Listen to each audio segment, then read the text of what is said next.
All right, today we're gonna try a new technique that I learned stopping all this floppy stuff with the eyeballs here. You know, just this just it's no good. We did the other fix that was a little bit more involved, taking the eyeballs out and everything, and if you see, they're pretty solid. You know, I've got them aimed right now where I want them, so I don't really want to mess with them, but they're pretty solid.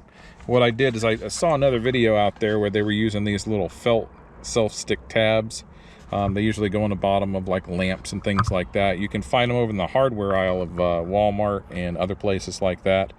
And they're just little adhesive stick-on felt pads. There's not much to it. And what we're going to be doing is we're going to move this down, and we're actually going to stick it down in there with a little screwdriver, and trying to see if that works and fixes that up. I think it does. You don't even have to take out the eyeball, but we'll check it out and see how it goes.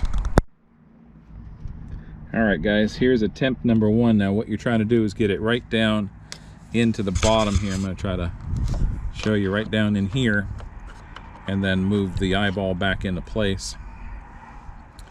And this is what they look like. They just got little adhesive bottoms to them. I'm just going to stick that right in there. Let's see if I can position myself to do this and film at the same time. Be a little bit more difficult. That's okay.